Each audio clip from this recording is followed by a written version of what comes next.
to represent a danger to us.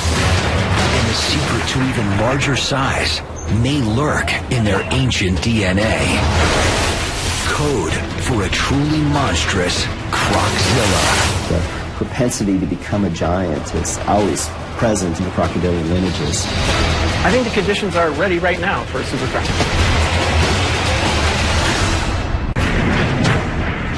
65 million years ago, a devastating extinction event wiped out most of the Earth's reptile giants.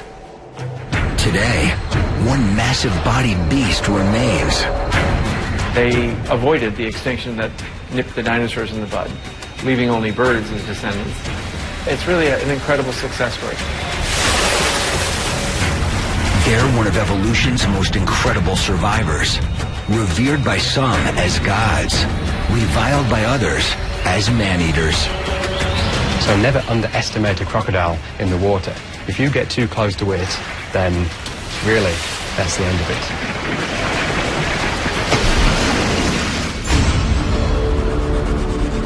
Meet the world's largest reptile, the crocodile. They might not be quite as long as some of the giant snakes, but they're actually a lot heavier than those giant snakes, so they are actually the biggest reptiles on Earth. These prehistoric giants can grow to enormous sizes, yet fossil evidence reveals their ancient relatives grew even larger. If you go back 100 million years, there were crocodiles that were almost twice the size and probably about 4 to 5 times the weight of the biggest crocodiles today. In the late 1990s, paleontologists working in the Sahara Desert unearthed the bones of the largest crocodile ever known to roam the Earth, Super Croc. Super croc is the nickname. Sarcosuchus imperator, the imperial flesh croc. That is the technical name. Super Croc was probably 40 feet long. It would have been an absolute monster. Scientists think Super Croc, like today's crocs, was a powerful predator stalking unsuspecting prey at the water's edge. And Sarcosuchus was doing the same sort of things as these modern crocodiles are doing, except it was doing it 100 million years ago. Millions of years later, a modern croc still hunts like Super Croc and haunts similar habitat. Yet can it grow to its ancient ancestors' gargantuan size? How big can it get? Here in Darwin, in Australia's Northern Territory, one potential Croczilla candidate dominates the region's tidal rivers and estuaries. Known locally as salties, these are the largest of the world's 23 species of crocodilians, saltwater crocodiles. The largest saltwater crocodile ever measured stretched over 6 meters long. Yet to outlast dinosaurs, you need more than monster size. You need a heavy-duty arsenal of survival traits. Salties have thick, armor-plated skin, muscular limbs, strong jaws lined with over 60 bone-crushing teeth, and powerful tails extending almost half their body length. It's one possible clue to their future size potential, honed to perfection by evolution. Crocodiles' bodies are designed to survive. I mean, they can lose a limb, it doesn't matter. The dominant males are often missing a limb. You have an animal that's a survivor, and there's almost nothing that can get in its way.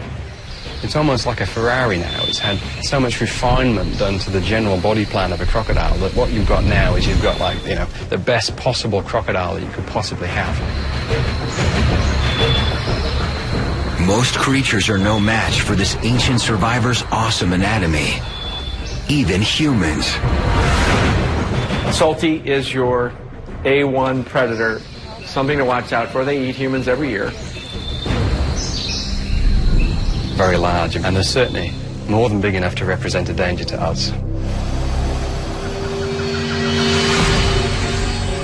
News accounts report lethal attacks. In rural Darwin in 2009, while swimming with her sister and 2 friends near a swamp called the Black Jungle. An 11-year-old girl vanishes. Police mount a ground search for the girl. Helicopters scan the bush from the air. The next day, they find her remains. Bite marks indicate her killer was a crocodile, measuring about 3.5 meters.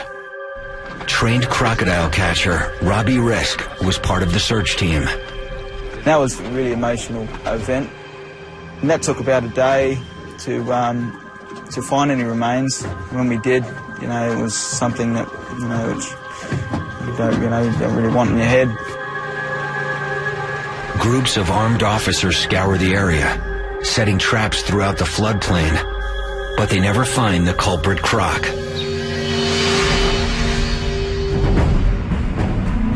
Though attacks like this are rare, salties probably kill about 6 people a year. Yet officials estimate there are up to 150,000 of them moving from rural tidal rivers into Darwin waters.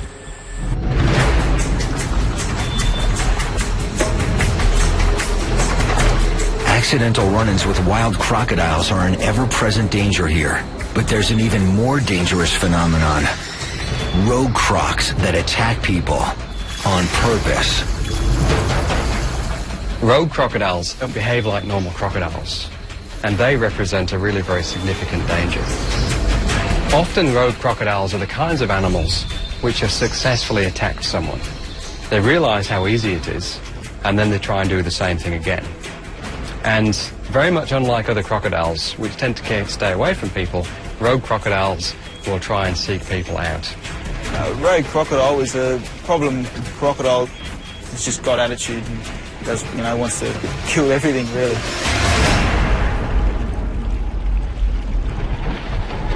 To reduce the risk of an attack by a rogue or other saltwater crocodile, Darwin authorities operate an ongoing catch and remove management program.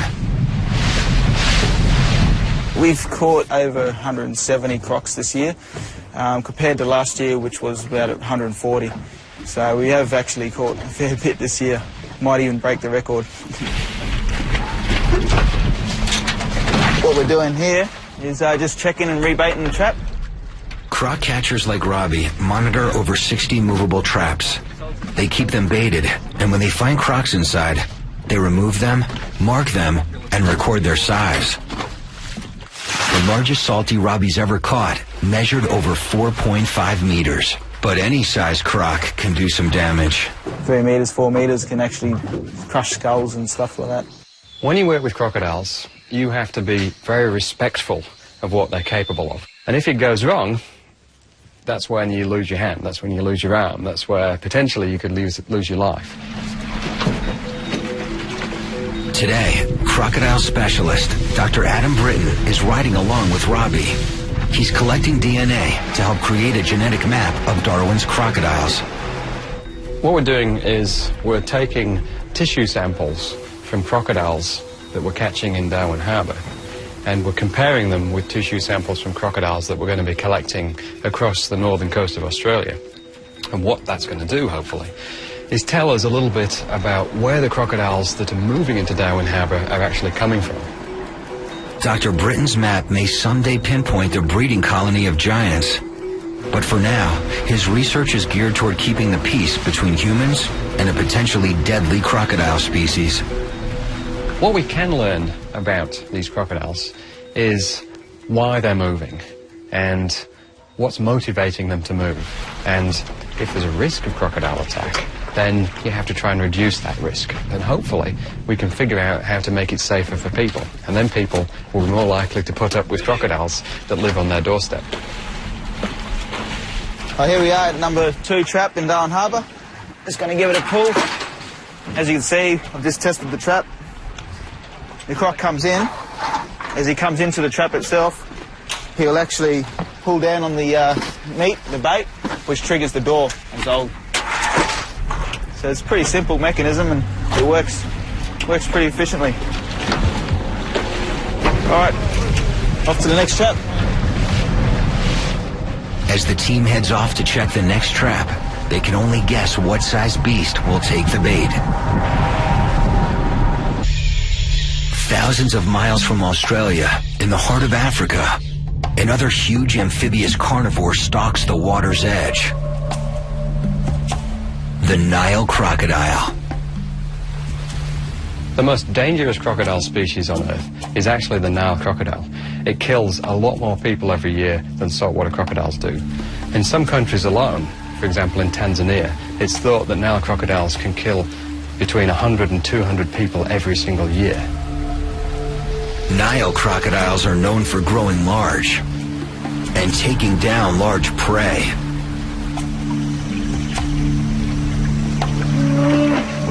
On average, big males can reach 16 feet. Saltwater crocodiles are definitely the largest crocodile species, but Nile crocodiles can certainly give them a run for their money. But here in Burundi's Rusizi National Park, an even larger giant may lurk beneath the water's surface. This huge Nile croc is legendary, a potential man-eater named Gustav. Experts estimate at over 6 meters long and almost 1,000 kilos, he could be Africa's largest Nile crocodile. He may also be its deadliest. Some say he's killed hundreds of people. Although many have tried, all attempts to capture or kill Gustav have failed. Most likely, he's still alive and growing potentially even larger.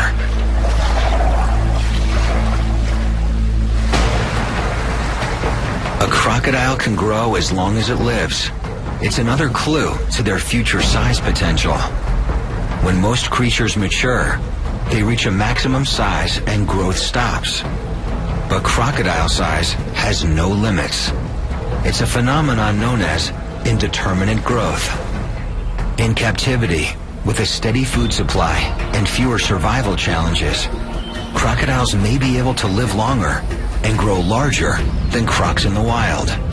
These animals pretty much grow until the day that they die, so it is possible that these animals are going to reach much greater sizes in captivity than they normally would in the wild. One of the largest captive crocs ever recorded, a saltwater crocodile named Gomek, lived here at the St. Augustine Alligator Farm Zoological Park in Florida. Gomek maxed out at over 17 feet, weighing nearly a ton. He became a main attraction, drawing audiences to his feeding shows in droves. Today, his supersized legacy lives on in another huge salty named Maximo. So he's over 15 feet long, 1,200 pounds. He's an incredibly powerful animal.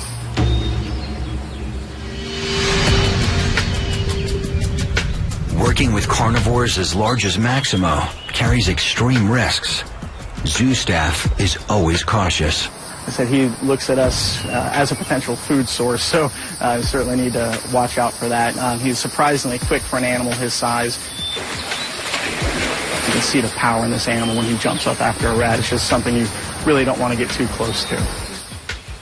Here, a staff member feeds Maximo large rats from a safe height. Maximo's size may be what draws onlookers to his enclosure.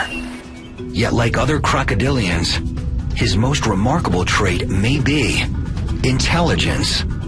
Crocs are definitely the smartest of all the reptiles. And they have the most well-developed cerebral cortex of any reptile. And they're a lot smarter than people think they are. Crocodilians have a reptile-sized brain. I mean, it's literally the size of a walnut. And yet, they are incredibly smart animals for what they need to do. And some of what they do is pretty spectacular. In the wild, crocs seem to have an eye for detail. They can read their surroundings and respond by changing their behavior. You can go into an environment, be observed by crocodiles that you never see, and you will never see them again. They didn't see you. They didn't like the way your clothes were. They didn't like the way you moved. They didn't like your boat. They hadn't seen your boat on the river. And they noticed something was up. You will never find them again.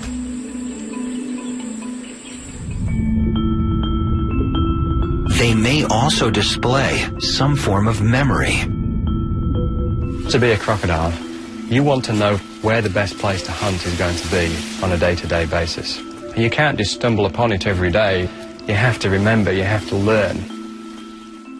And here in captivity, some crocodilians, like this alligator named Bomber, seem to show thinking. If you tap him on the snout, he'll open up, throw a nugget of food in there, and he'll slam shut up. He gets a meal and somehow realizes that you want him to do that. The first time he'll do the trick just fine. The next time he'll move back about 2 inches. The next time about 4 inches. So he'll keep moving back. And what he's doing is, it seems to be that he's trying to lure you into the water to the point where you'll fall in. And God knows what he wants to do with you from there. This animal is thinking. I mean, this is a learned behavior.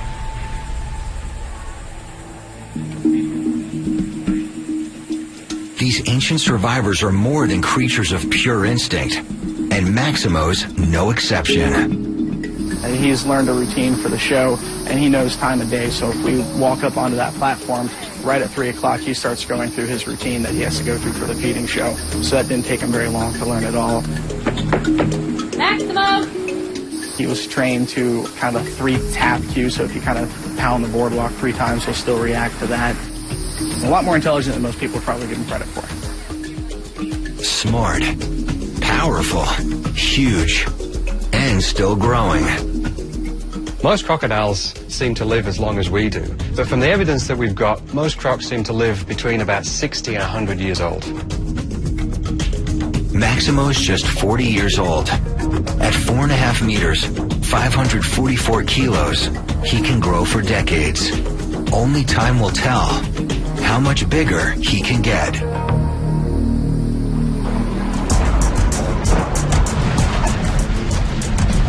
Oh, it looks like we've got a croc in this trap. Yeah, be about 2.5 meters. Back in Darwin, the team finds a salty in one of the harbor traps. Robbie estimates it's about 2.5 meters. First, what we're going to do is chuck a snout rope over a top jaw, and then we're going to disable his jaws with a zip tie, and then we'll bring him out of the top of the cage. They have to get it onto the boat, but first, they have to secure its jaws.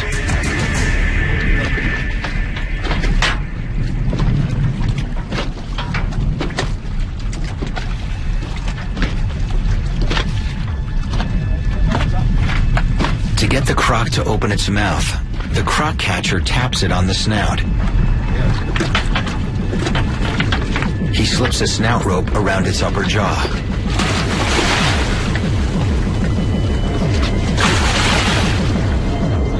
But the noose is caught on the croc's upper teeth. Just got to bring it back a bit more.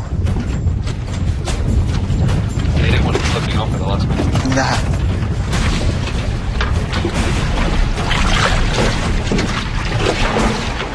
Finally, the noose slips over the teeth and into position around the upper jaw. Now I'll jump on the trap and disable the jaws with a zip tie, so we don't get close enough to the croc ourselves. So there's no interactions between us and the animal itself, so no one's going to get hurt.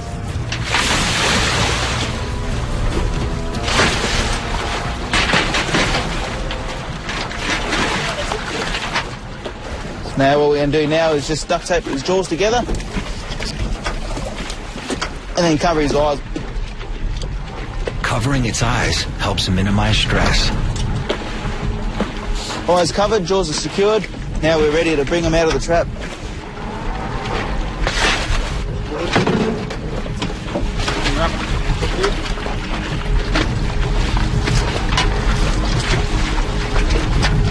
And just securing his back legs, where they get most of their power from.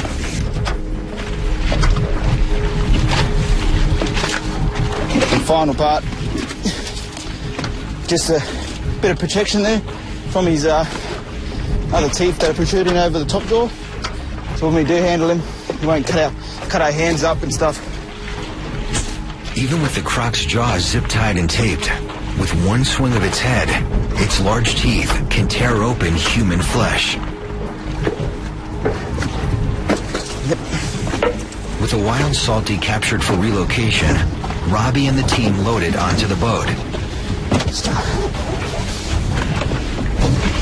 Beautiful. When the croc's secure, the team ties new bait, resets the trap, and heads off to check the next one.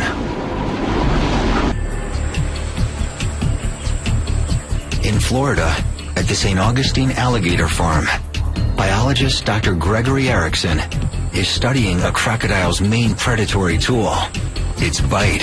We're trying to understand what makes these animals tick. We're interested in how the musculature and the mechanics of the jaws allow them to generate their bite forces, and how the shapes and sizes of the teeth contribute to the pressures that these animals use to make a living. These are our bite force transducers. When it bites down on this, it's going to exert a force, and this is a 4-sensor device, like a good bathroom scale, and it's going to send out a signal to a charge amplifier that's going to record the bite force.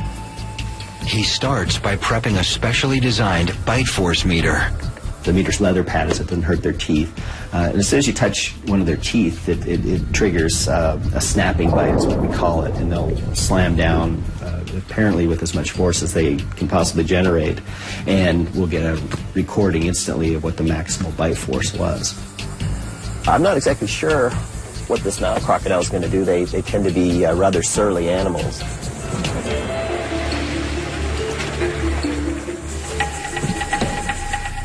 Together with curator Kevin Torregrossa and another park staffer, Dr. Erickson enters the croc enclosure.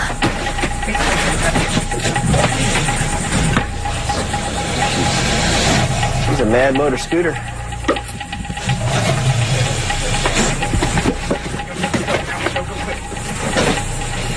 The crocodile fights, rolling and wrapping itself in the rope.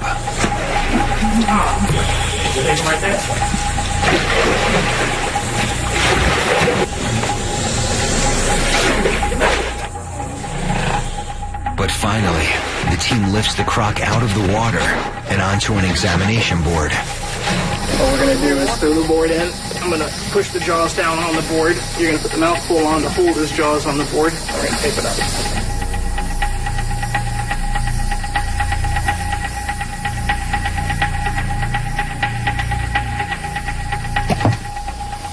I hate that part.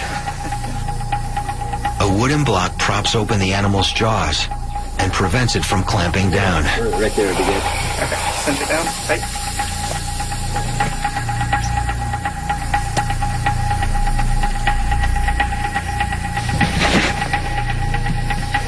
What I'm doing is I'm taking dental putty. It's essentially the same material your dentist uses to cast your teeth when you're going in for dental work. And I'm going to use this to make some copies of the more prominent teeth in this animal. Don't do this at home. Don't do this with your pet crocodile. Or your dog, for that matter. Before taking bite force readings, Dr. Erickson takes dental impressions. By making molds of the teeth, then we can make casts of them, and essentially we can walk away with a replica of the teeth. From that, we can do studies as to how much pressure they actually generate at the tips of their teeth. But we really don't understand how the teeth work, and so that's what we're trying to do in this research.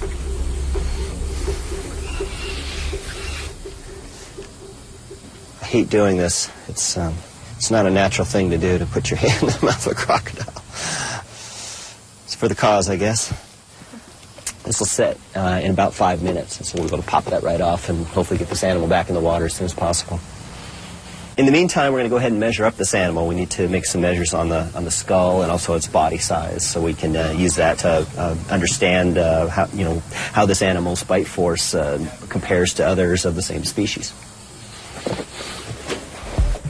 It's a very dangerous area on a crocodile. You worry about the head popping up, hitting it in the face. You got to really watch out for this. There's a lot of weight here, a lot of mass.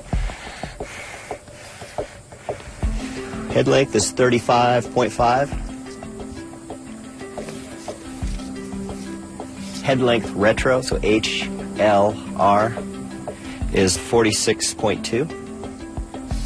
All right, let's do HLF, head length fulcrum, is 38. Let's do snout length, standard. Okay. Snout length 24. Okay, mid-snout width is 13. Molar to fulcrum, 17. Molar to canine is 25. Head width fulcrum is 21. We're going to measure the snout vent length. This is a standard measure that you can compare any crocodile to another. So we go from the tip of the snout to the vent. As he works, the crocodile hisses, indicating it's not pleased. Check on that. 131. 131 snout vent. 239.5. Just shy of 8 feet. They get around, 5 or 6 feet. They can take your fingers off, and just have to be careful. I always tell people stay away from the pointy ends, and it'll be okay. Next, Dr. Erickson will measure this animal's bite force. But first, he has to remove the dental putty by reaching into the hitting zone. All right.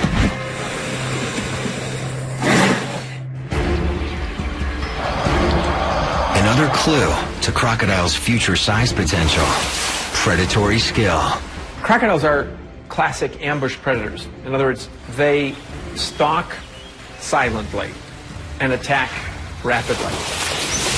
They can hide in a river with just a nostril and an eyeball sticking above the water and prey on something that has no idea what's about to happen. Crocodiles are masters of their habitat. These animals have been around for 85 million years or more. They saw dinosaurs come and go. They saw lots of different types of mammals come and go, and yet they're still around. I think the key to these animals' survival is that they're incredibly adept at securing prey at the water's edge.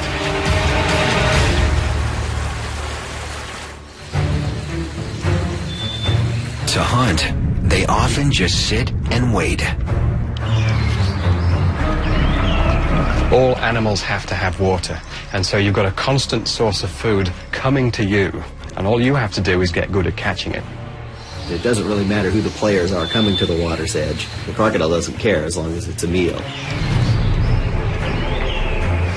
Hidden with its eyes, ears, and nostrils sticking just above the water's surface, a crocodile can use its powerful senses to home in on prey.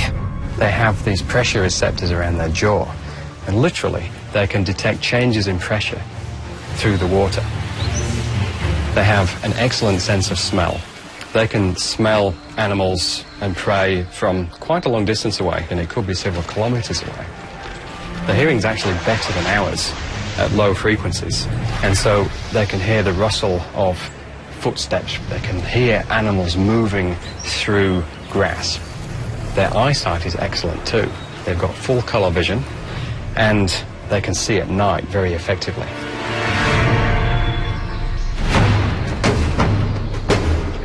Once locked onto a target, a croc approaches unseen, propelled by its powerful tail. It's the driving force that allows them to be able to swim with great speeds, but more importantly, to slowly swim without creating a lot of turbulence. And if they see something come close to the water, they'll swim underwater for a distance, and then they'll come up a little bit closer, and they'll have another look, and they'll see what the situation is. And they'll keep getting closer and closer, and all that prey item has to do is get sufficiently close to the crocodile, and as soon as that happens, bang, that's it, it's all over.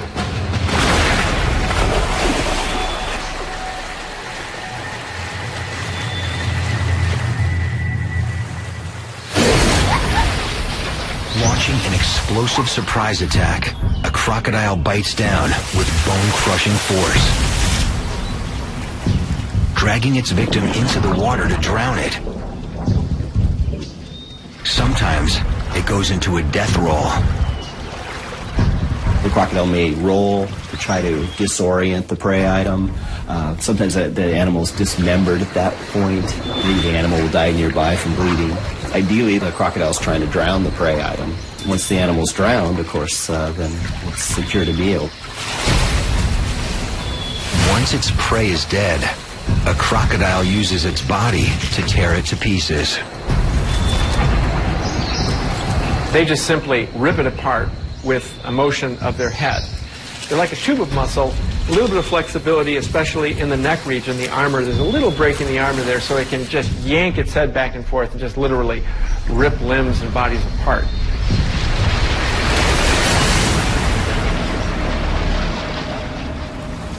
Gravity helps it swallow. Okay, let's see if this is seems to be. Back in Florida, Dr. Erickson removes the dental putty from a nearly 2.5 meter crocodile's tooth. This animal's really powerful. You saw right there, just touching that tooth set this animal off. They're a lot faster than we are, so you have to be careful. I mean, if we hadn't had that mouth taped shut, I'd be heading for the hospital right now. You never want to reach down into this area. We call it the hitting zone.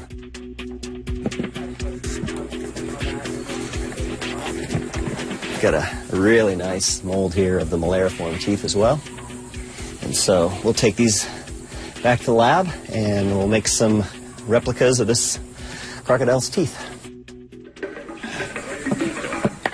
Okay, now tighten it up. With molds removed, Dr. Erickson prepares to measure the croc's bite force. Here we go. Oh, missed it. Just missed it. Okay, so what happened? Here's the croc. Saw the bark. They try again, hoping for a more direct hit. We'll just have to. All right. 375. Yeah, this animal's starting to tire a little bit, and so that's probably all we're going to get. Roughly 400 pounds of force. With full energy, it's potentially capable of even greater forces. And as it grows, so will its bite. Got it.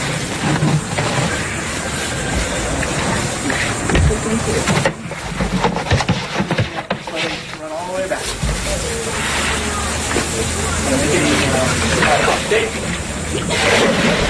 Good job. Back to his corner. As the team releases the croc, it races off. Dr. Erickson will take his molds, bite force readings, and measurements back to the lab for analysis. With the bigger crocodiles, such as the saltwater crocodiles, we're getting numbers approaching 4,000 pounds.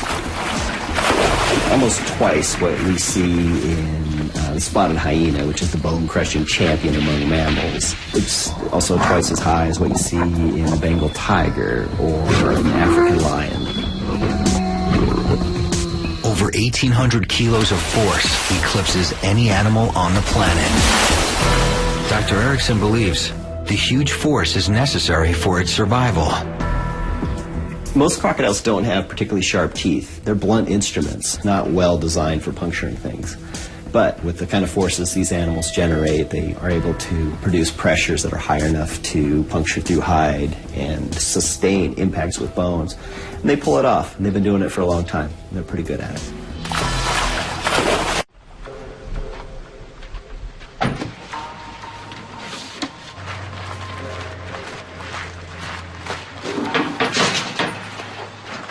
Back in Darwin, after finding a second croc in a harbor trap, Robbie and his partner transfer their catches to a truck.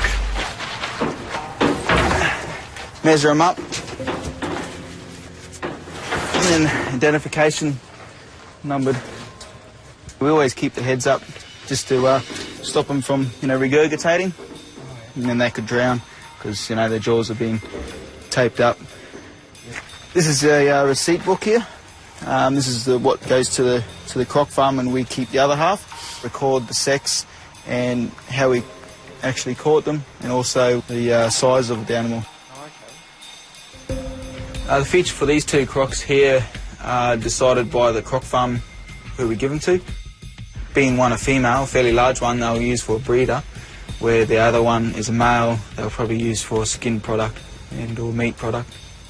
Yeah, two less out of the harbour for us to worry about, which is good. I'm glad we got them, and there's plenty more to catch.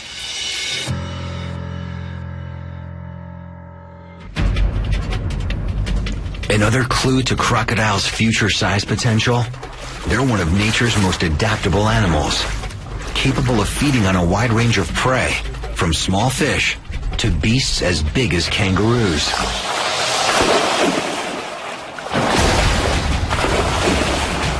They're feeding on things such as clams and crustaceans and even insects, fish, frogs, you name it, turtles.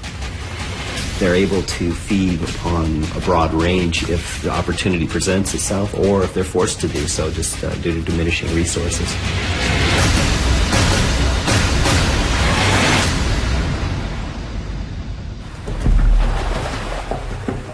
Crocodiles can also adjust their behavior to their environment, especially if they locate a good food opportunity. And when crocodiles see an opportunity, they'll come back the next day, and if the same opportunity is there, they'll come back the next day, and they will learn very quickly that this is the place to be if you want to have any chance of catching food. But they can do even better than that. They can learn timings. They can learn, for example, that if a migration is happening during September or during April of a certain species of fish or a certain species of mammal, and that's the best time to catch them, you can guarantee that a couple of weeks before it happens, the crocodiles will start migrating into that area. And if food isn't available, they can go months without eating. When they finally do eat, they use food efficiently, converting it into energy for growth. Crocodiles' extreme adaptability has helped them survive, while other species have gone extinct. Today, they remain the planet's last truly massive reptile. But recent fossil discoveries reveal a lineage of even larger crocodilians. In the 1990s, paleontologist Paul Sereno and a team of researchers stumble upon the find of a lifetime: the ultimate killerzilla, Sarcosuchus imperator, super croc. Back about 15 years ago, I set foot in the Sahara. It was an exciting and very difficult expedition to try and open a Pandora's box of dinosaurs. But what was really eye-opening was the crocodiles. And in fact, the very first bone I found belonged to super croc. Then we found the skull. To see a 6-foot skull, something that is longer than you are when you lay down next to it, and realize that that's a crocodile, it is amazing. I mean, we marveled at it when we were in the field.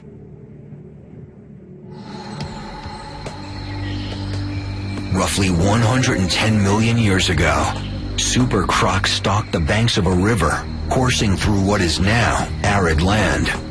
Super croc was an ultimate stealth predator, ambush predator. It had enormously powerful jaws and teeth that were like stubs. They were like hooks. They were definitely not designed for eating fish. They were designed for eating dinosaurs. They were designed for pulling dinosaurs down to the water, drowning them, ripping them apart. And the tail is like, I don't know, it's like the trunk of a sequoia. It's too big to wrap your arms around. It's absolutely monstrous. They probably had bite forces perhaps as high as 20,000 pounds or something like that, and God knows what kind of pressures they were generating.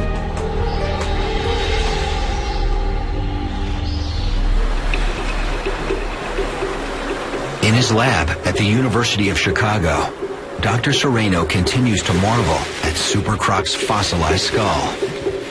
This is the most complete skull of a giant super croc ever found. It's 6 feet long, weighs about 700 pounds. The back end of the skull is here. Here's the 2 eye sockets. They're sort of raised up. Here's the snout. Here's the big opening for the nose. It's absolutely perfect. We hope to get the shape of the brain out of it, the replacement of the teeth, all the details of the skull bones. It's going to tell us a lot about how super croc lived its life. The animal is basically a magazine of teeth. This is the root. The dark part is the crown. This is the part that sticks out. This is a replacement tooth. So most of the tooth is actually in the jaw. When you put this into the skull, you realize that the snout is like a machine gun of teeth. There's teeth going down to each side, filling the snout. And they're being replaced all the time as they break off and wear. Just from the teeth, you can tell quite a bit about what the animal was eating. And this is not a fish-eating tooth. So this is the skull of a very large living crocodile. It's about 2 feet long, and this would be a crocodile that might be 17, 18 feet long. You can see how it pales into insignificance compared to this monster supercroc skull. But they're designed very similarly.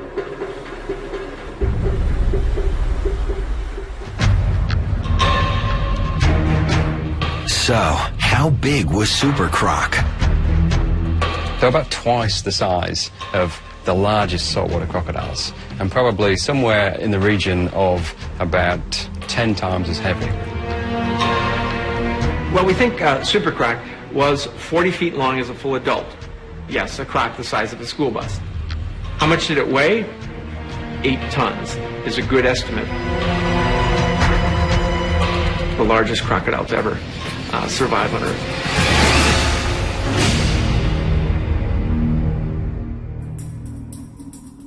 In Australia, croc catcher Robbie Risk and his partner are relocating 2 saltwater crocodiles from Darwin Harbour to a nearby croc farm. Ah, here they are in their new home. Here we go, yeah. So, 2 nice crocs. Yep. 2 very Nice ones. One female, one male. Oh, female, eh? Yeah, one female. Oh, they'll be very pleased with that. Yep. We'll just lift them up and put them straight in. 2,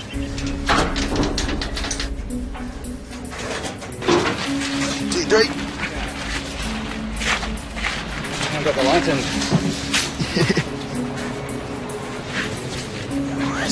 1, 2, 3. With the crocs off the truck, Robbie heads back to the harbour to continue his work monitoring the traps. Right, now there's a bit they're not going to like. Oh. Okay, so what I'm going to do now is take a tissue sample from this crocodile. These Dr. Britton hopes the tissue samples will yield genetic material for his DNA map of Darwin's croc population. And this is basically just cartilage, but it's got some genetic tissue in it. So what I'm going to do is use one of these biopsy punches and just take a bit of that tissue and store it in one of these vials. And then we're going to do some analysis on it to find out if we can determine where this crocodile came from. This is actually the first time I've used this technique. Okay, that works a bit better.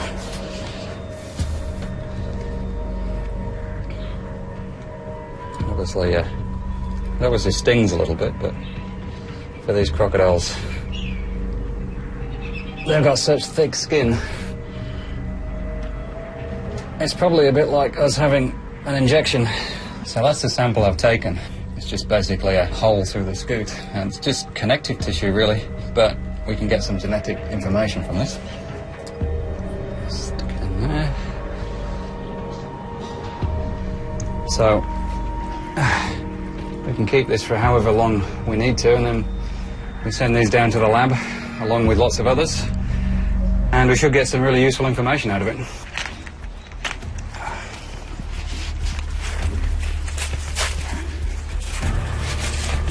Okay, in you go. In the water. So this is just a holding pen. I'll just stay here for the next few hours while the guys at the crocodile farm decide where they're going to put them. Okay, let's do the other one. Armed with his DNA data, his research may one day uncover where Darwin's saltwater crocs are breeding, why they're moving, and how expanding into new habitat may help them grow to even larger sizes. With bodies built to survive, predatory expertise, indeterminate growth, and extreme adaptability, can today's saltwater crocodiles become tomorrow's super crocs? I think the conditions are ready right now for a super croc.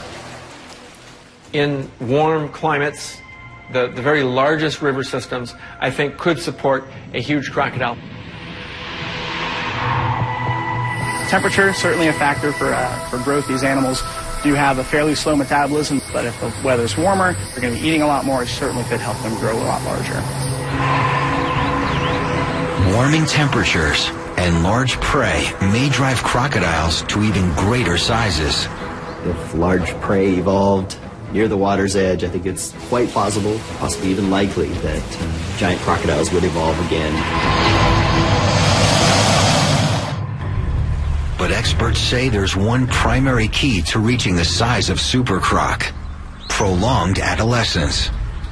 And what we found is that these animals took about, 35 to 40 years before they started slowing down their growth. Large crocodiles today, somewhere between 12 and 15 years, they'll start slowing down their growth. These giants was, maturing later and living a lot longer. How did super croc get so big, 40 feet in length? Did it grow faster, or did it grow over a longer period of time? They just took longer to grow. These giant crocodiles were growing at comparable rates to big crocodiles today. So they didn't necessarily grow faster, they just prolonged sort of their teenage years.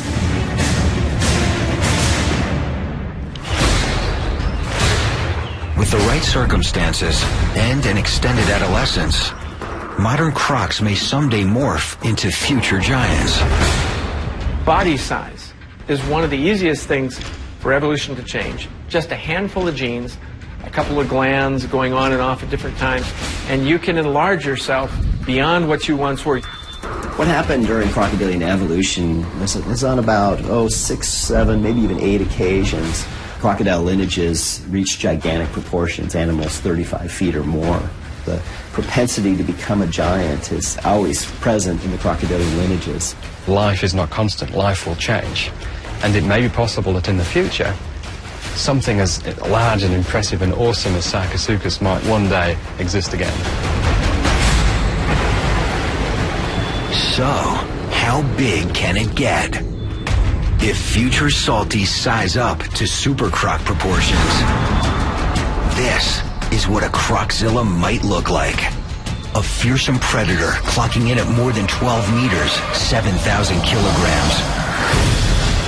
With a tail almost 5 meters long, a near 2-meter skull, teeth like railroad spikes, and jaws capable of biting down with over 9,000 kilos of pure predatory force.